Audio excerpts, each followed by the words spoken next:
Alrighty. So I'm going to try and get going on time, or as close to time as we can. We've got a big and very esteemed panel here this afternoon to talk to you about markets for nature. It's obviously a hot topic, plenty of discussion around markets, involvement of private investment in reversing biodiversity loss, in driving climate and nature finance. So thank you very much all for being here this afternoon. My name's Nerida Bradley. I'm the Chief Impact Officer from GreenCollar. I'm not going to talk at length about GreenCollar this afternoon. It's not me you're here to hear from. You're here to hear from the panel. I would like to start by acknowledging that we are meeting today on Ngunnawal country, and I acknowledge elders past, present and emerging. I'm here from Bundjalung country, northern New South Wales, place where I live and work. Acknowledge the traditional owners and elders of that country also, and any Aboriginal people here today. As I said, it's a big panel, a lot to get through. I work for GreenCollar, as I said. We're a private, excuse me, and I've got a little bit of a cold, so I'm sorry. Profit for purpose, environmental markets, investor and project developer. Long-standing involvement in the Australian carbon markets, also in some international carbon markets. We have been part of the development of the world's first water quality market, the reef credits market, and most recently have released a biodiversity credit standard, which has some associated methods that are developed and accredited by Accounting for Nature. It's called Nature Plus. All of the information is available online, and I really do encourage you to take a look. Part of putting all the information out there online is to have an open discussion about what biodiversity credits can look like in Australia and also around the world. It's intended for broader application. There's been a lot of discussion this morning and yesterday. For those of you who were involved in the Conservation Finance Intensive, quite a lot of discussion yesterday about the role of markets in responding to the nature crisis. It's a different discussion as to what role markets played in causing the nature crisis, but that's a discussion for a different day.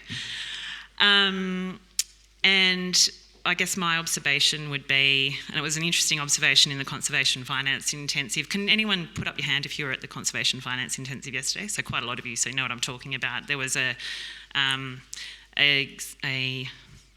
game that EY developed in consultation with ALCA, looking at trading of biodiversity certificates in an AI-generated universe, nature land. So it was very interesting.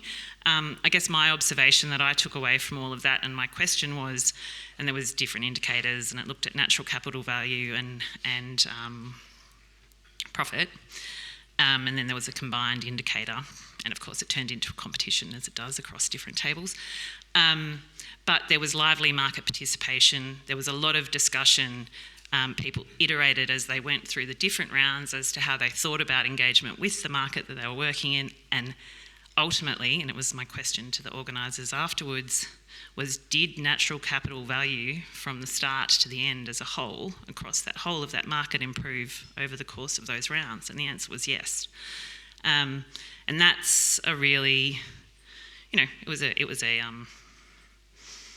game, but it was an important takeout, that it's really important to keep our eye on that as being the objective. And there were winners and losers, theoretical winners and losers. Some people made more money than others made in that, but actually what was going on in the background was an incremental improvement in natural capital value across that weird created universe. So there's a role for all players in markets. There's a role for government, not only as regulators and providing market infrastructure, but also as innovators and investors. And a working example of government as an innovator is happening in relation to the Paris Olympics at the moment, where government has established a nature positive target as part of the development of the Paris Olympics.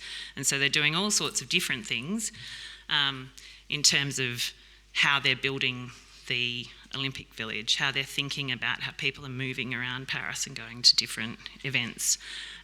It's worth taking a look at because government does have a role as an innovator, also as a market regulator, and regulatory frameworks more generally. There's obviously a role for banks and financial institutions thinking about where they put their money and also how they support others to put their money into different types of investments. And then obviously a role for insurers, and that was discussed at this morning's session as well. And thinking about how financial institutions and insurers in particular, where large-scale capital gets mobilised, how they set and track and require tracking of KPIs, and thinking about that in the framework of nature positive, and not only in terms of impacts and dependencies, but also long-term nature positive outcomes being generated by the businesses that those financial institutions are enabling. So, as I said, jump on, take a look at GreenCollar's Nature Plus standard. Very keen to hear from you, get some feedback if you've got any, and if you've got project ideas and opportunities, obviously very keen to talk to you about that as well. Key to everything is always going to be methods and method development. So it does, these things require investment, and GreenCollar has, put skin in the game by investing in this standard, and ultimately we'll hand this standard over to an independent administrator. But without further ado, let's listen to some market experts. And so what's going to happen, going to get each of the panellists, and in fact we've got one double act who's going to come up. They're going to come up here, speak. Each panellist will come up in turn. Please put your questions into the app. Does everyone know how to use the app and how to lodge questions? You need to be logged in, which is a lesson I learned when I tried to do it. You need to be logged into the app, and then if you go into this session in the program, there will come up a live Q&A button, and you can put your questions in there. That will come through to my fancy iPad, and away we go, but that will happen after we've heard from each of the panellists, so please keep putting your questions in progressively as we go. First up, I'd like to introduce, we've got Maree and Louise from Eco Markets Australia. Their bios are all in the program, so please take the time to have a look at everyone's bios, and I will hand over. Thanks, Nerida. And just on the game that we played yesterday, my group and my team was highly unimpressed with my strategy, which is a bit like why I never win at Melbourne Cup. I was going by colour and the cool pictures and the cute pictures that were in the amazing project description, so I was clearly of no help. Thank you everyone for joining this session this afternoon. I'm delighted, and I know my colleague Louise is as well, because we had a horrible thought that no one would turn up. So thank you for packing out the room. There are still some front seat nerd spots up here, guys, that are standing up the back. You are most welcome to come down. It's going to be a full throttle hour, so you might as well get sitting down. My name's Maree Adshead. I'm the Chief Executive at Eco Markets Australia, and this is my colleague Louise Venz, who is the Reef Credit Secretariat and Market Development Officer. I've been in the organisation only a few months. I'm brand new to voluntary markets. I'm brand new to this entire industry. So a few people have asked me over the last couple of days while I've been down here, what's an ex-Queensland Government Commissioner for Small Business advocate doing in this space, and why did you choose this? Well, when you think about it, a lot of landholders are small to medium business owners, and they, like the entire business community, are trying to get their heads around this space. They're trying to understand what they can be doing, how they can be doing what they need to be doing to stay competitive in this market, and how they can, and who to trust and how to go on this journey together. So I think it's really great for me to have this role with Eco Markets Australia, because I'm in charge of boosting participation in the scheme, but for me it's going to be about informed and right-sized participation. So hopefully I can help bring some of that background that I've got. So today we're going to quickly do a quickly do a quick, that was a good one. We're going to do an outline on what we are, who we are as an organisation and the market that we administer, and hopefully share some, more particularly, some learnings about that experience that we've been operating that market for some time now, for you to be able to take away, because we really hope that that's going to influence and shape the emerging biodiversity and nature positive markets nationally. So we are an independent not-for-profit.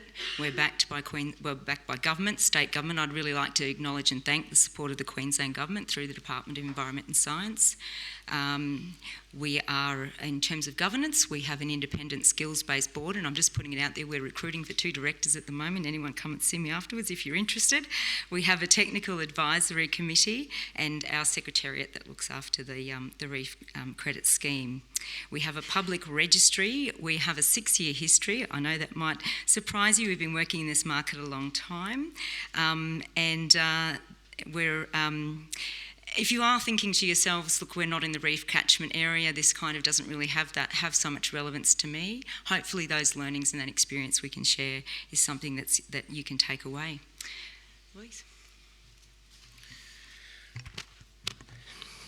So quickly, what is the Reef Credit Scheme? So for those of you that aren't familiar, it's a world-first water quality market conceived in response to the consensus that a market mechanism was needed to incentivise water quality improvements across the Great Barrier Reef catchment. Like Maree said, the scheme has been in development for about 6 years now and was officially launched in 2017 with support from the Queensland Government. After which the first reef credits were issued to a Tully project in far north Queensland in 2019. To date, the scheme has 12 registered projects, almost 45,000 credits issued, and as the administrator, we've reviewed 5 different draft methodologies. The scheme's been designed to create real and enduring impact and contribute to improving water quality entering the Great Barrier Reef, contribute to the Reef 2050 targets, and create a market mechanism to incentivise projects achieving those outcomes. We also want to highlight what the Reef Credit Scheme is not. The scheme has not been designed to disrupt agricultural production, but rather to complement this, recognising, valuing and supporting landholders to innovate and adopt best practice. We're not government regulated to ensure the scheme focuses on delivering the highest standard of environmental and financial integrity. Australia's first independent administrator of environmental markets, Eco Markets Australia, was established in late 2020. We're not a biodiversity or a carbon market, although we have developed the market to work alongside these existing programs that capture those benefits. What is a reef credit? Sorry, I can see the time just disappearing on me. A reef credit is a quantifiable amount of pollutant prevented from entering the Great Barrier Reef catchment. Those reef credits are set using conversion factors that represent the relative value of pollutant reductions derived from the Queensland Government's reef-wide targets. And reef credits verified under our scheme and issued with reef credits must follow these 4 9 core principles that are up on the right-hand side. I won't talk to all of them because I don't have time, but just in particular, some of the key ones are real. So all reef credits must be the result of a registered reef credit project that yields those verifiable pollutant reductions. They must be permanent, they must be additional in terms of they must go above and beyond obviously business as usual, legal or regulatory requirements, and what has already been funded to cover. We currently have 3 approved methodologies, and the last one, grazing land management, is actually under evaluation at the moment. So projects operating under the scheme must use an approved methodology. Eco Markets Australia, we don't develop the methods ourselves. We rely on groups such as GreenCollar and others to actually develop the methods. We just have a really robust methodology approval procedure that we follow, which obviously includes peer review and public consultation. Just quickly talking to the project life cycle, which I'm sure most of you will be familiar with. The following steps outline the process that a project proponent follows to generate, issue and sell reef credits from a project. So partnership and project design. Once a project proponent's identified a site, selected a methodology, satisfied that they meet all of the criteria of the standard, they then must apply to us to register their project. Just want to make sure that's working. Projects are validated in accordance with our standard and methodologies which quantify the benefits. Validated projects are then registered and publicly visible on the Reef Credit Registry. Projects are implemented, monitored and reported on by the landholder and/or project developer. Projects are audited by approved independent verifiers to confirm the quantity and in accordance with the applicable standard and method. Once a reef credit has been verified, the Reef Credit Secretariat then issues the reef credits to the project proponent's account.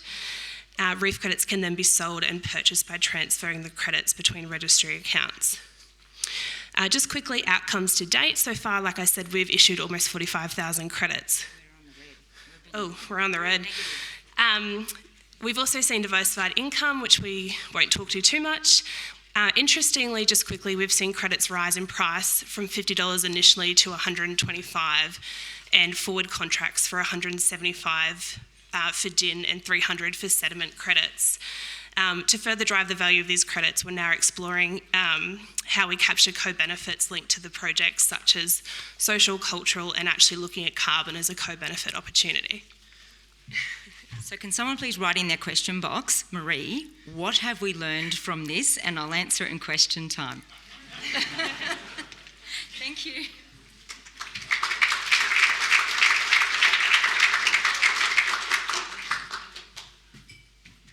I'm going to duck up and introduce Gareth, but after that I won't introduce. I'll let everyone introduce themselves just to keep us on time. So Gareth Catt from Indigenous Desert Alliance. Just keep pushing through. I think just keep going through. Maybe. Not my superpower. What have we got? There we go. Yes, we've arrived. Everyone. Gareth Catt, Indigenous Desert Alliance. Just want to briefly acknowledge the welcome to country that we had this morning. Very warm welcome. And it's great to be here talking to a really different and diverse group of people to what we're used to talking to. So very quickly, just introducing the IDA. We're a member-based organisation. I'm going to say organisation too many times here. Our membership is 25 Indigenous land management organisations from across Western Australia, the Northern Territory and South Australia. So those organisations between them work across Indigenous protected areas and other types of Indigenous tenure with around 65 ranger teams. So really great network of people looking after country in the most remote parts of this landscape. And when we're talking about the desert, people often think about, hopefully they think about the spinifex covered dunes rather than the rolling hills that you see in the Sahara that blow away in the wind. These are a few images from the Great Sandy and the Little Sandy Desert, just to give you a bit of a sense of the landscape that we're working in. Unfortunately for these ones, there's no people in these pictures, which is a bit of a miss from me, but there is evidence of fire management in the top image there. So, great prescribed burning done by Indigenous rangers. What's really important about these landscapes, though, is the detail that is in them. So that detail in the landscape is where the richness is. It's the focal point for people. It's the focal point for biodiversity, wildlife, and cultural values. It all pivots around those, very intricate parts of the landscape. So it might be a waterhole, might be a woodland. I've got a few images here which are of the lake edges. So one's an area where you might find night parrots in amongst those beautiful sandfires there. Another area which is totally full of water, that's the Percival Lakes, which is up in the northern part of Western Australia in Maree country. Now these values are under threat. You're going to have to bear with me a little bit here. I can feel Lindsay cringing in there when I'm about to talk about fire management. Anybody who's seen me talk about fire knows that can go for a little bit too long. But these are two images just to try and give an example of what happens when people do interact with the landscape. So these are two side-by-side satellite images, one from the eastern side of the highway near Tennant Creek and one from the western side. Now recently there's been a fire that was in the news. That was a fire that did threaten the town of Tennant Creek. It was only thanks to some pretty quick work by the Defence Force, Bushfires NT and others, that fire was halted and stopped from burning into the town. So that's the one that's on the right-hand side, and the change in colour is the spread of fire. So these images are 6 days apart. So, it's not a neat sequence. On the left-hand side, you can see that those fires are impeded, they're stopped. They're buffered in that landscape, and that's because they're running into prescribed burning. So that's burning that's been done in partnership with the Central Land Council, Indigenous Desert Alliance, and the traditional owners and rangers. So it's culturally informed and driven burning. It's done using aircraft. It's pretty remote country. And that burning is buffering the landscape from the impact of really severe fires. Now, if anybody wants to get on NAFI and have a look this afternoon and talk about fire scars, we can do that. But I just wanted to show this as a demonstration of what people's interaction with the landscape can look like at scale if it is done. And if it's done more effectively and there's more resourcing provided to that through, hopefully, a market mechanism, then we can see an improved impact on that landscape and an increased value to those places of detail, those really important focal points. Now, Indigenous values on country are pretty difficult for me to talk about quickly. I think if I had more than 8 minutes, I'd be trying to do it a lot longer, in much longer time frame than that. So I've just used a very quick poster that we put together. This did take a long time to pull together, but nice simple image to use. So bufflegrass is an invasive threat. It's an environmental weed across Australia. It's only listed as a weed in South Australia. But where buffle is choking out country, you start to lose the value of country. So, the values of country you can see on one side of the image, people are interacting with the landscape. There's bush foods there. There's threatened species, looks like a lesser bilby rather than a greater bilby, but won't pick the detail. There's all sorts of things going on in that healthy landscape that people are engaged with. In the landscape where there's just this environmental weed, where there's just bufflegrass, there's burnt trees, there's snakes you can't see in the grass, you can't track animals, you can't access the water holes, there's a whole lot of things that you can't do. There's been quite a lot of the traditional owners and the rangers that we talk to, have talked about bufflegrass being mummlegrass, devilgrass, and it kills culture. This is one of the things which we're seeing encroach on people's values. So the mismanagement of country, the presence of invasive species, people's disconnection from country has a really detrimental impact. And I think it's a really important thing for us to centre on when we're talking about markets, is that these markets aren't just about, the monetary benefit that we can get from the mechanisms that we're developing in them. We have to stay focused on the end point, which is people's engagement with country, people's management of country, people's stewardship of country, and being able to look after those places that mean so much to them. So I just wanted to highlight too the benefits and costs associated with the threats that we're seeing to the environment, particularly in the desert, and I can only really speak for the desert at this stage. This is a buffle-driven fire. You can see, the flames up above the town of Alice Springs, above that mountain range there. Fires are increasing in intensity, they're increasing in frequency. Climate change is a factor for sure. But people's engagement with the landscape and the threats to the landscape are a major factor in this. Now, the benefits of the way that we have interacted with the landscape have been realised by people who are not the Indigenous populations of this country, not the first owners of this land, not the rightful owners of this country. It's people working in business, people who've had the ability to access markets, access extractive industries, benefited from the introduction of buffalo as a pastoral grass across broad parts of the country. There's a real benefit to those people, but the cost has been realised by remote communities, by Indigenous people. We've got a real chance to flip the narrative here and start to benefit those who are disadvantaged. They're the most disadvantaged by the impacts of climate change. People out in communities are already feeling the impacts that are being predicted to be felt by us in 2050. There's all sorts of issues that people are facing in their day-to-day lives that we could start to address through the well thought it through construction of this market, but making sure that we keep people at the centre of it. Because it really is people's engagement with the landscape that will drive genuine change, the genuine change that I think we all want to see, that we're hearing so much about here today.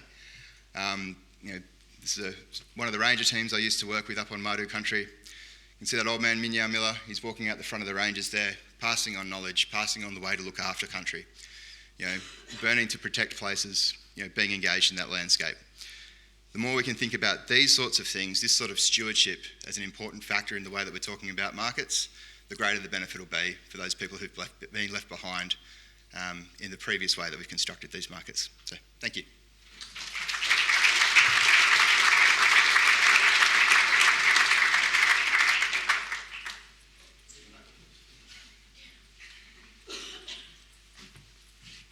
Too much of a rush.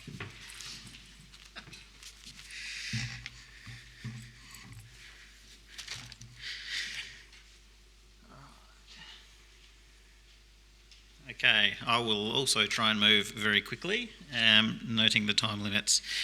Okay, so I'm talking about delivering biodiversity outcomes through carbon markets. We could equally put a question mark on the end of that sentence and say, do carbon markets deliver biodiversity outcomes? Can they deliver biodiversity outcomes? And that's really what I'm going to touch on. Actually, before I do that, so I think the previous slide took him at the introductions, set me up as James McGregor from Canopy Nature-Based Solutions. I also represent Greening Australia, and in the next slide I'll step a little bit through our business. Just to introduce, if we introduce the environmental plantings method. So this is the method which Greening Australia and Canopy delivers carbon projects through. At the moment, there is 236 registered projects under that method. Of those, 177 of them are currently active and that they haven't been revoked from the program, and they cover about 130,000 hectares, those active projects. I guess the coverage doesn't necessarily mean that that's where the areas have been planted. I think notably for this particular method, if you look at the charts on the right, you'll see through time there's certainly been an acceleration, particularly the last couple of years, of the number of project registrations, but also a steady increase in the area that those registered projects are covering. The spike in the area in 2015 is largely because there was a single large project registered by Corporate Carbon, and the acceleration up to about that point in time is because of a retrospective cut-off for the RMT method, which is a previous version of that. There seems to have been a slide taken out of my slide deck when this went across, so I'll just quickly jump into something that's been dropped off there, just a bit more background about Greening Australia and the projects that we do. So we've got 7 registered projects under the ERF, and to date we've planted just short of about 7,000 hectares ourselves in that method. We've just finished our planting season, so those numbers might be a little bit off, but that's roughly, I guess, our skin in the game at the moment. It's been a major focus for Greening Australia and Canopy. I've just got to catch myself up now that I've missed that slide. So I'm just going to step through initially some technical aspects before I loop back around to markets. And what I wanted to start off with is this diagram here for forest cover that's been produced by the Clean Energy Regulator. And just ignore the fact that 0.2 of a hectare isn't a linear scale, it's an area scale. Forest cover is a concept whereby carbon projects have to achieve a forest. It's different to a forest that ecologists might think of. It has to have trees that are up to more than 2 metres tall, and they have to cover 20% of the area with their canopy. And that, across a planting area, is resolved down to 0.2 of a hectare in area. So if you're doing an environmental planting project, you're looking at an area that is being incentivised to be as homogeneously planted as possible. One of the problems that we've found operating under this method is that a lot of the typical, I guess to flip that around, uniformity is really being incentivised by these rules that are being set up in the environmental plantings method. So typically an environmental planting project outside of the ERF is looking to have areas that are dense vegetation and open vegetation, whereas in carbon projects we're being strongly incentivised for that to be homogenous through a range of aspects in terms of carbon yield monitoring, reporting, all of those sorts of components.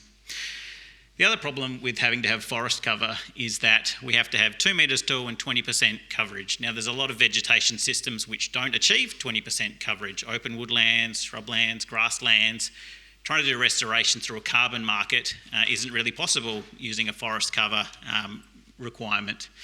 We've also got the low vegetation as well, grasslands, another example of vegetation that's not going to be able to be restored through carbon markets at the moment.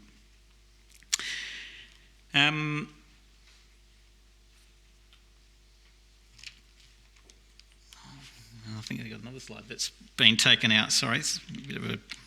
I'm going to skip through and just catch up to another point. Okay. So, outside of some of the issues with the carbon method, I guess as the sector has matured, there's a lot of other rules that we're now running into as Greening Australia outside of the carbon compliance requirements. For example, there's a number of jurisdictions which classify our carbon planting projects, which to a large intent look exactly like the traditional plantings that Greening Australia has done for the last 40 years. They classify them as commercial forestry. Commercial forestry requires development approval, and here's an example of a sign which we had to put outside one of our sites as we were working through a development approval process. Part of me looks at some of these development approval processes and thinks, this is part of a cottage industry maturing and growing, and maybe it's fair enough that we need to start going through some of these additional thresholds. Part of the industry, getting its big boy pants on or big girl pants on, growing up a little bit. And it's also been beneficial for us in a number of areas, particularly around doing a lot of additional fire management planning and things like that. But it's also added a lot of time and expense to us. So being able to take a normal environmental planting project, which could have progressed straight to on ground, we're adding months of lead time developing up additional plans, submitting them backwards and forwards around getting those things approved. It's also a case that development approvals, for example, they're based around rules which aren't exactly fit for purpose. They're designed for traditional forestry rules, so thinking blue gums and pine plantations. Now that means too that a lot of the agencies or councils that we're putting these proposals in front of are tasked with reviewing applications that they're just not familiar with the concept of a carbon planting project for biodiversity. So we're having to invest a lot more time actually explaining all of these concepts to them just to lay the groundwork before they can effectively assess these things. Otherwise they might be declined for reasons that don't make sense, or else they might not be approved at all. Another particularly perverse outcome of these sorts of things is in South Australia, there's an arbitrary setback for commercial forestry away from significant native vegetation, which is a planting layer there.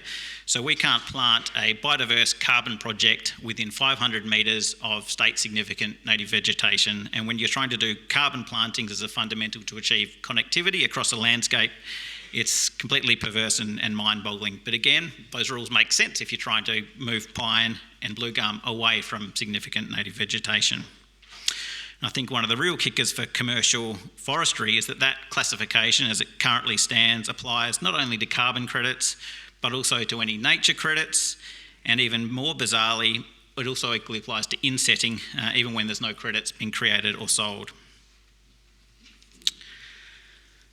Okay, I'm going to loop back around to some of the market forces that we're experiencing, how they work out to prioritising carbon, and I'll move very quickly through this slide and maybe skip some of my next one. So markets are all about the efficient allocation of resources, and if we're looking at a carbon market, that's allocating carbon efficiently.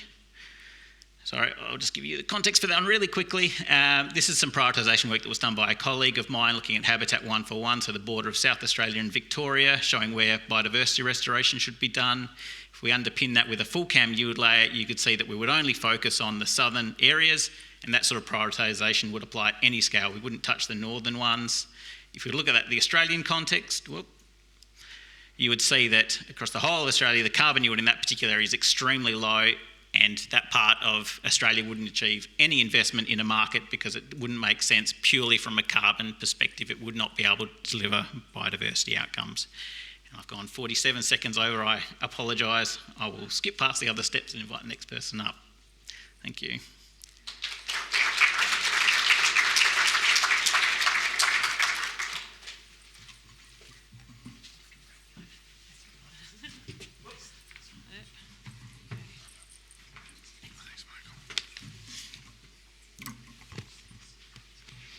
Thank you.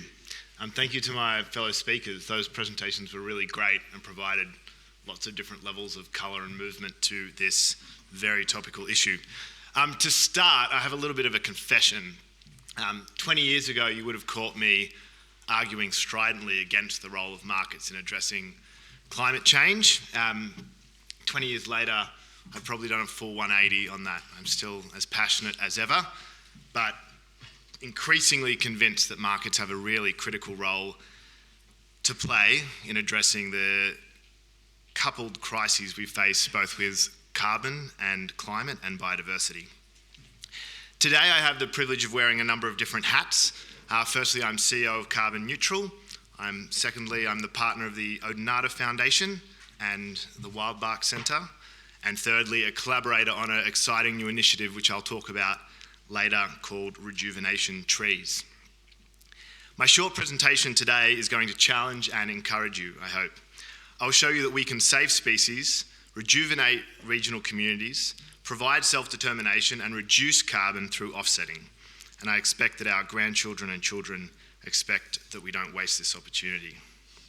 Carbon Neutral, the company I work for, has grown over the past 2 decades to establish itself as one of Australia's prominent providers of biodiverse reforestation and carbon offset solutions. In the simplest terms, our organisation plays a pivotal role in assisting businesses and individuals to measure, reduce and offset their carbon emissions and beyond. Carbon Neutral has a long-term track record in this space from well before it was trendy, and we're immensely proud to own and operate Australia's largest biodiverse reforestation carbon sink, encompassing over 30 million native trees, plants and shrubs in the Wheatbelt region of WA. We call that the Yarra Yarra Biodiversity Corridor. Now, to tackle offsetting. In recent times, you may have heard that carbon credits and offsetting have faced heightened criticism, with blanket claims such as they're enablers of pollution. I want to emphasise, and I hope we can have some questions about this, that they have a critical role in addressing the climate crisis. Humanity needs to both reduce emissions going into the atmosphere and draw carbon dioxide out of the atmosphere. It's not either or. We're running out of time to address this. Market mechanisms rooted in the global necessity of reducing greenhouse gas emissions offer incentives for cleaner practices. And this not only accelerates our shift to a low carbon economy, but it fuels innovation and green job creation, jobs that are growing in a new global industry that's focused on nature-based solutions focused on drawing carbon out of the atmosphere. And long after we reach net zero, we're going to have to keep drawing carbon out of the atmosphere. Coupled with carbon markets, we obviously have an emerging biodiversity market. The biodiversity credit market offers hope for financing biodiversity conservation separate from offsets for development impacts. To address this urgent global crisis, voluntary credits are a powerful tool, but biodiversity must learn from and avoid the challenges faced by carbon offsets. Like carbon credits, biodiversity credits need transparent pricing and community inclusion from the outset if they're likely to succeed. Time is of the essence to build a robust biodiversity market. Now I'm going to shift gears and talk about today's conference theme, Unite for Nature. Besides my role at Carbon Neutral, I also represent the Odinata Foundation, Carbon Neutral's partner, whose primary focus is saving species and in doing so, rejuvenating ecosystems. Many of you might be familiar with Odinata's work, and they recently became members of ALCA, which they've been honoured to be a part of. Odinata facilitates meaningful, nature-focused solutions for business, farmers and entrepreneurs, including running the Wildbark Centre here in Canberra, which is the gateway to Mulligan's Flat, a sanctuary, where I believe many of you will be visiting as part of this conference. The synergy between the Odinata Foundation and Carbon Neutral is accelerating our collective impact. While Carbon Neutral is focusing on large-scale tree planting to rejuvenate landscapes, Odinata is concentrating on land management for the benefit of threatened species and local wildlife. And both organisations are uniting in numerous ways, including the establishment of new sanctuaries within Carbon Neutral's biodiverse reforestation reserves. And this brings me to my final hat that I'm honoured to wear today. Beyond the critical urgency of climate change and biodiversity loss, we also must address socio-economic disparity between First Nations and New Australians, an issue that is heartbreakingly pertinent this week. To tackle this monumental challenge, Carbon Neutral and Odinata are participating in meaningful progress by joining forces with the Esperance Talarak Native Title Aboriginal Corporation to establish a groundbreaking initiative that we call Rejuvenation Trees.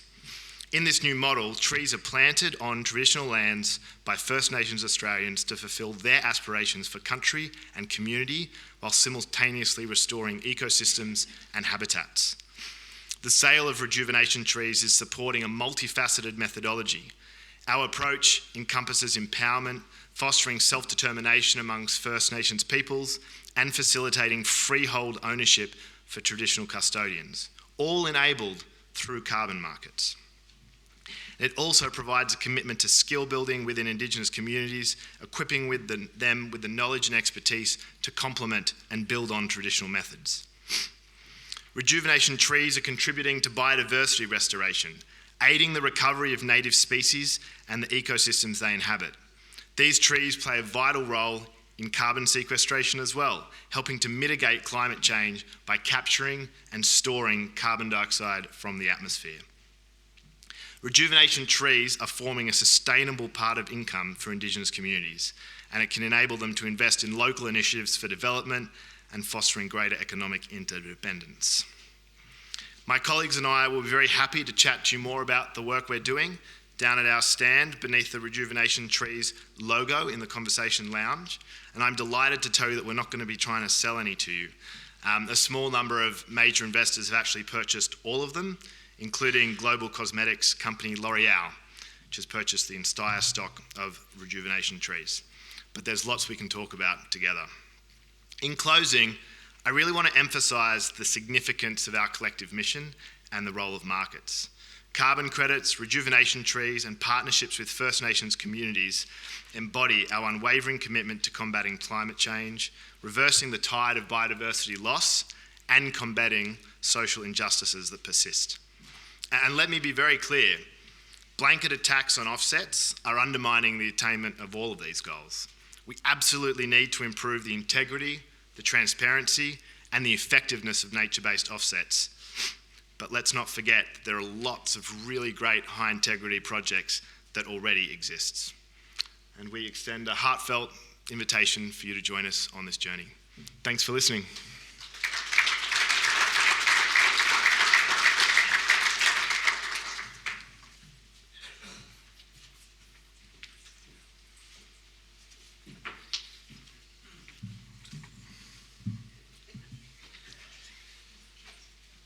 So lucky last.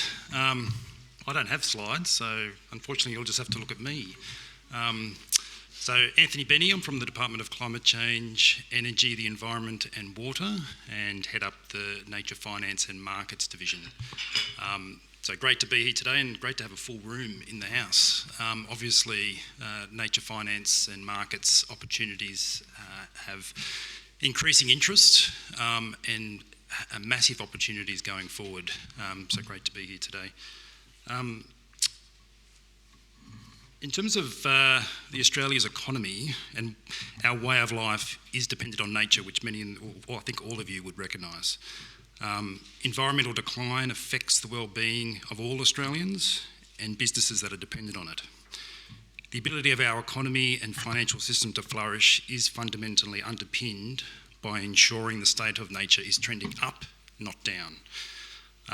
A recent report published by the Australian Conservation Foundation found that almost half of Australia's GDP has a high dependence on nature.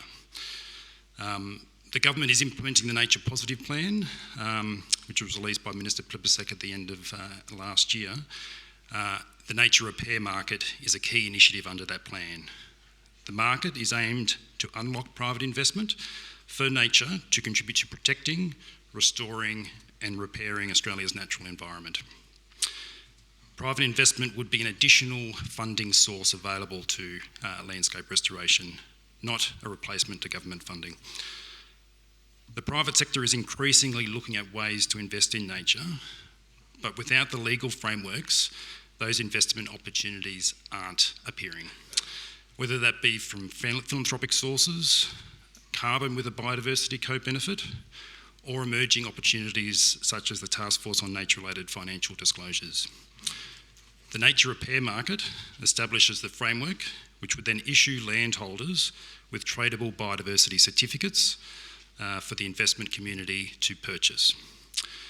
The three things I wanted to touch on today in terms of the market is integrity, transparency, and the scheme being underpinned by science.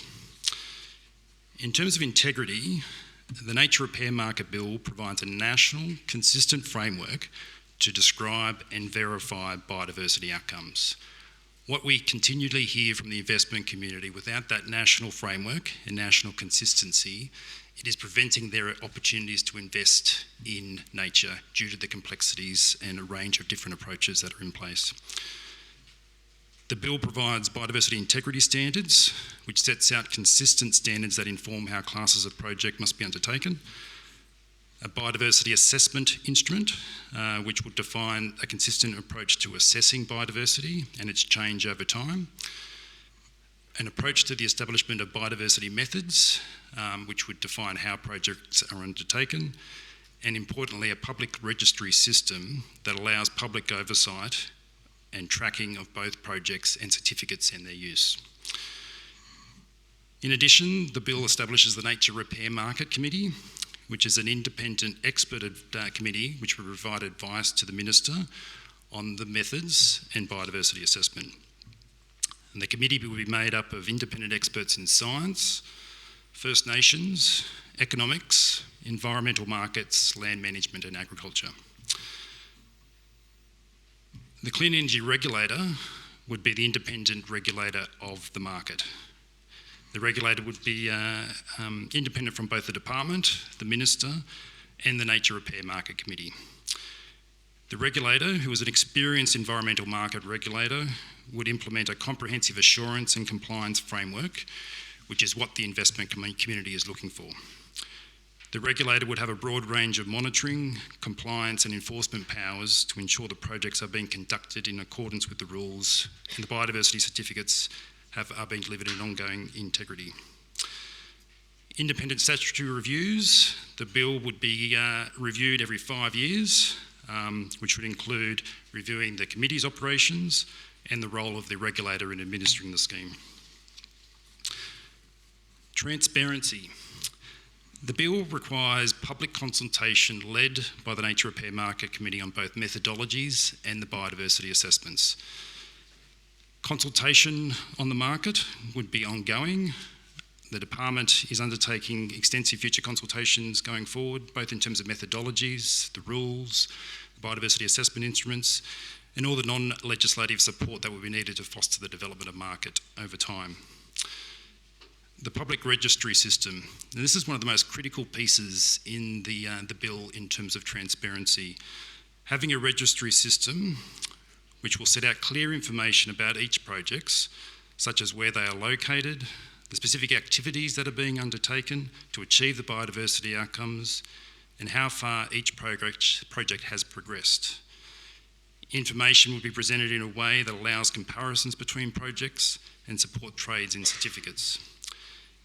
Each biodiversity certificate would contain reliable information about improvements achieved through the project, including project reports, potentially imagery of those projects on the ground to allow the general public to get a better sense of those projects being undertaken, but also to build business confidence that those projects are delivering the outcomes that have been committed to. It will also be searchable and include periodic reporting from the projects and ongoing transparency of their activities and outcomes. Importantly, in terms of transparency, visibility of key regulatory processes. So the bill, if passed by Parliament, would require visibility around decision-making processes, in particular in relation to the making of biodiversity assessment instruments and methodologies. The committee, the Nature Repair Market Committee, would be required to consult publicly on methods before providing any advice to the Minister. All submissions to the committee would have to be made public, This would allow scientists, landholders, environmental groups and the general business or general public, but also the business community, to participate in that method development process. The bill also requires publications of the reasons for approving a biodiversity method. This would include the publication of advice from the committee to the minister, but also a statement from the minister about how that biodiversity method would meet the relative biodiversity integrity standards defined in the bill. Informed by science. So the development of biodiversity methods need to be informed by science. The scientific studies that demonstrate that undertaking actions on the land deliver the biodiversity outcomes. For example, management of native vegetation that delivers improved habitat, which has flow-on benefits, whether that be bird species or other threatened species. But without that scientific evidence, that biodiversity method could not be approved. The bill establishes biodiversity integrity standards that will ensure projects deliver genuine improvements in nature. These standards cover such issues such as only supporting projects that would achieve project outcomes or biodiversity outcomes that would not have occurred otherwise. I'm failing on my timing. Prevention of adverse consequences and projects outcomes that are both measurable and verifiable. Biodiversity assessment instruments will be legislative instruments made by the Minister that will establish an overarching science-based standard defining a consistent approach to assessing biodiversity and its change over time. So, given time, in short, effective environmental markets now and in the future need to be credible to build market confidence. To encourage market participation and maintain the trust of stakeholders, credibility is crucial for ensuring the effectiveness, integrity and long-term sustainability of environmental markets as they develop. To establish the nature repair market, the Department will continue to drive collaboration activities involving multiple stakeholders to leverage collective expertise and resources to drive significant and enduring environmental impact. We are learning from landholders through a range of existing active pilot projects and supporting innovation and emerging technologies to improve monitoring, verification and transparency. Ensuring environmental markets drive real and enduring impact for nature and people is a complex challenge, but these markets present additional opportunities to address environmental decline that we cannot be achieved solely through government investment. So I look forward to ongoing discussions both today and going forward. I might also just put in a plug, in 12 months' time, the Australian Government is hosting the Global Nature Positive Summit, reflecting that this isn't just an issue that Australia is dealing with, this is a global issue. The Global Biodiversity Framework, which got agreed at the CBD Conference of the Parties last year, has specific references to we need more investment into nature to turn the decline around. The private sector are calling out, they want to be part of that, but they're struggling to understand how to get into this space. The intent behind that Global Nature Positive Summit is to bring together both environmental groups, investment groups, governments, to try to work through those challenges going forward. What we're doing in Australia, and the expertise in the room here, is world leading. And for us to be able to share that with others, but also learn from others, is a massive opportunity. So keep an eye out for that going forward. So that'll be early October next year in Sydney. But I'll stop there, and no doubt there's plenty of questions.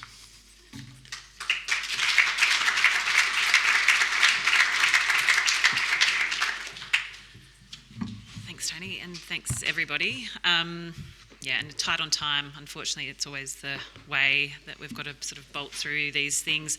I mean, there was obviously a lot of themes that came out in that. We've covered a lot of ground, lots of different aspects of markets, and your questions are very insightful in terms of thinking about what does it take to build high integrity markets, how do we build trust, confidence, where does demand come from, participation and benefits sharing, and what outcomes are these markets enabling. I think it would be great to hear, I'm just going to arbitrarily select someone, so forgive me, from pretty much all of the panellists, and thank you all for your questions. They're all excellent, and I've starred nearly every one of them, so now I've lost track of what I was doing. I guess maybe starting with you, Phil, because you're in the middle, sort of. How do we drive more private investment into nature restoration and conservation beyond carbon markets? There was a couple of questions in here specifically going to what has incentivised L'Oreal to invest in rejuvenation trees, and what does that sort of look like in more detail, and that might be something that you need to take up with people more specifically in conversations post-session. But I guess just that broad question is what would drive private investment, and maybe talking to it through your experience. Great. Perfect. Thank you. I saw some of the questions in the thread as well, so if I don't address it now, come down and chat to me at the stand. So I think what incentivised L'Oreal, it's three things. One, it's making a contribution to climate change and drawing carbon out of the atmosphere. Two, it's biodiversity. And three, it's First Nations partnerships. Within the carbon market space particularly, co-benefits are more and more desired as companies look to have real impact through what they're doing. So I'd say it's the combination of those three things. And I would say within the ACCU spot price, for example, is sitting around $30.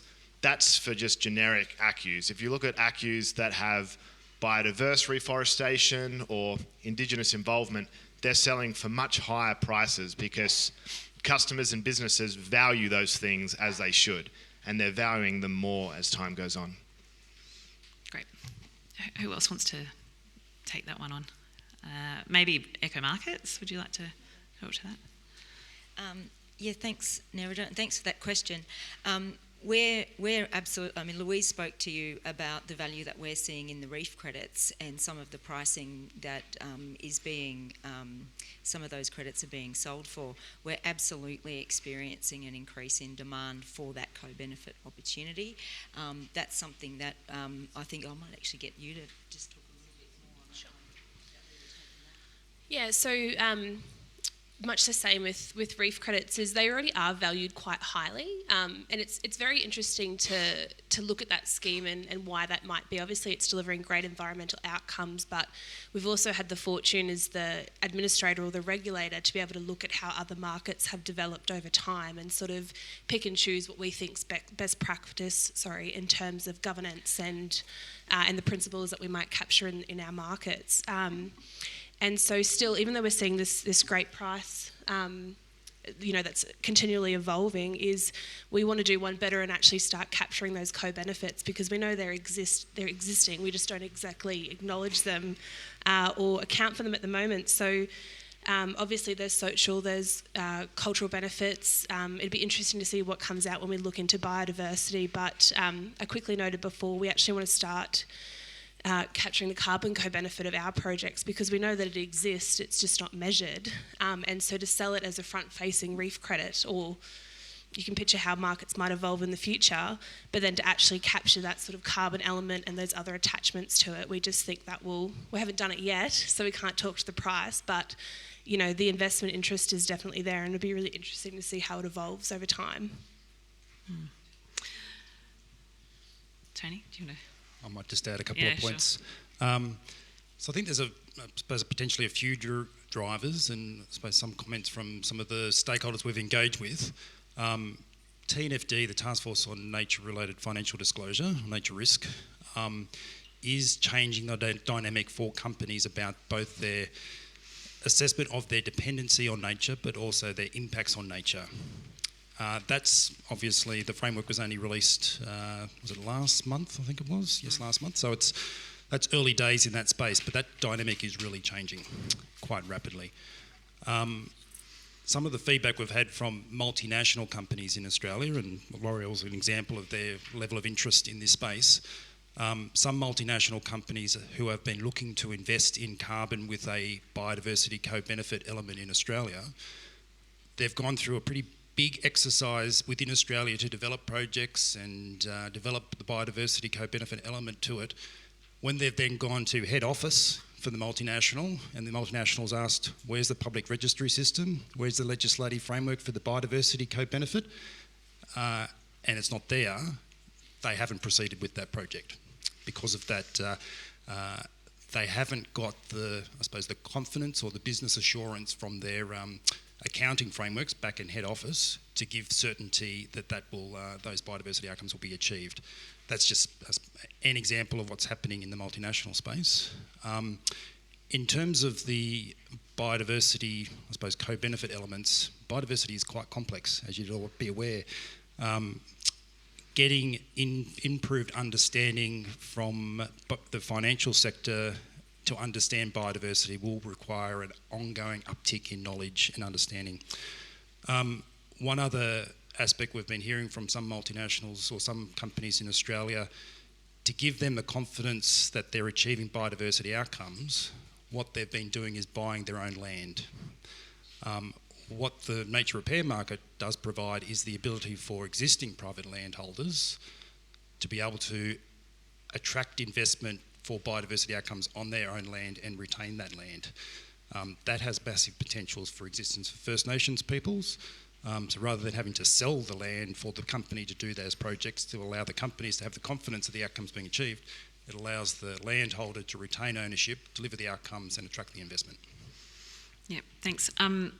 Interesting. I have lots of questions on the nature repair market and where the points of de-risking and how they sort of land, and where that risk is then being transferred to, if anywhere, at this point. So I think there's lots of discussions that would be great for people to engage with government and ask the questions that they need to ask about the nature repair market to contribute to where that's going. Gareth, I might ask you a question, if that's all right. And it's sort of an extension on that question and thinking about the often very long-term nature of investment that's needed to deliver fire management and deliver programs in desert country. How are you seeing engagement from private investment, and how do you think that can be sort of built and scaled, and what are the experience of your partners and working with private investors? So for the desert, there's currently no mechanism available for private investment to get something of value in return. So there's no carbon project. We've done a research project to try and extend the low rainfall savanna method into the northern arid zone. That's sitting with the regulator now as a piece for them to review. We've looked at an accounting for nature method, desert habitat method, to try and extend or look at a viable option for measurement for the deserts to the south of where carbon methods may be viable. So the investment's really been through private and corporate philanthropy and also through government investment. We've got the Right Way Desert Fire project, which is wrapping up at the end of the month, so that'll be topical for us while we're here in Canberra. Anthony will try and have a chat with you later. So government investment in that has been really crucial for us. I should acknowledge that there is really huge investment into the Indigenous Ranger program. We heard from the Minister this morning there's a commitment to doubling Indigenous Rangers and extending the IPA program. That's all really fantastic. But when you're talking about doing something at scale in a landscape as big as the desert, and when we're talking about the Australian desert, it's one of the last intact, vast, culturally connected landscapes anywhere on the planet. There are very few places as comparable to this, and we, as a nation, turn our back to it and don't really engage in that part of the country. But anybody who goes there will be totally moved by the scale and the beauty of the place. So finding a way to engage people outside of those regions where there's a viable carbon market and valuing practice at the cost of that practice is one of the big challenges for us in trying to quantify what we're trying to do with Indigenous Rangers on the ground. It's not cheap. It takes a lot of effort. It takes a lot of patience to build the programs, and it relies on the skill and the commitment of the rangers that we work with. Thanks. So, James. Oh, sorry, Phil, did you want to add to Gareth's comments? Just one question I'd love to answer. It's a good question, but you go first. I have 2 minutes. So James, I was just going to ask you, and I think there was some really useful and very powerfully put observations about how methods aren't always driving the best outcomes. And so in terms of thinking about proponent-led methods and how they're being developed, I have a bit of a passion project with method development. What do you sort of see as the enabler? How can the private sector, everyone in this room, participate and collaborate to build better methods? Do you have a view on that? Yeah. Look, I think to maybe reflect on where market and nature methods are at. I think this group has got a lot of work to do to figure out what are the areas that we think we can intervene in, we can reasonably line up on and create fit-for-purpose methods in and around the areas of intervention that are most needed and most required. And I did have to run through my presentation very, very quickly, but the crux of what I was trying to get at there was that trying to drive biodiversity change through a carbon mechanism that's not fit for purpose means you end up with these perverse outcomes that ultimately don't achieve what we want to do. And I think having proponent-led methods provides us the real ability to sit down and focus on the areas that we know, create methods that will work to achieve those sorts of outcomes, present them off to the groups, as Nerida has often spoken about with Nature Plus, open them up for other people to look at, provide critical review on, and together come up with things that will work and achieve those changes together with something that we can all agree on, because certainly trying our best to work with non-fit-for-purpose mechanisms to drive these changes has been a real challenge, and so I think that's where it fits in. Yeah, cool. Thank you. Phil, go on. Oh, thank you. Someone asked a great question and they suggested to me that it's misleading to say that offsets remove carbon dioxide from the atmosphere, because obviously they're offsetting. That is correct. It certainly wasn't my intention to imply that. The way I think about this is we create carbon credits by drawing carbon out of the atmosphere. Some of those are used to offset and some of those are just used to bank. About a third of our business at Carbon Neutral is people just wanting to draw carbon out of the atmosphere and they're not offsetting anything. And as we move beyond 2050 and net zero, we're just going to have to keep planting trees and doing things to draw carbon out of the atmosphere. So absolutely, an offset is cancelling out another emission into the atmosphere, but we need to be doing both, offsetting and creating carbon credits for permanent drawdown. Thanks for the question. All right, well that sort of brings us to the end of the session. Some amazing questions in there. Thank you everybody for really actively participating. I'm hoping that we can capture these questions and sort of maybe feed them into the panellists as well. I guess the observation that I would make in sort of wrapping this up is that markets by their nature are complex. They require massive participation to be effective. They require all of you to be engaged and bring your expertise to make sure that they're being built and harnessed and they're enabling the right outcomes and the outcomes that are delivering meaningful opportunities for participation and investment that actually hits the ground, in terms of ongoing, particularly when you start to talk about trading, to make sure that the benefit of that trading is always good. Trading is reaching back into delivering better on-ground outcomes. So I would thoroughly encourage all of you who aren't engaged with markets to engage openly with all of the market participants that are already working. Think about how we build confidence and integrity and trust in markets, and to think about them as enablers of positive environmental outcomes. Of course, hold them to account when we see work to ensure that the frameworks and standards look deeply at perverse outcomes as well. It's super important. And think about how we share benefit back to the people on the ground who are delivering the project. So thank you all very much for coming this afternoon. Great to see such lively attendance. The list of questions is quite incredible. We've got afternoon tea now, and then back for another session. Is it in plenary after lunch? Yes, in plenary after lunch. Thanks, everybody. Really great to see you all. And thank you to the panellists, of course.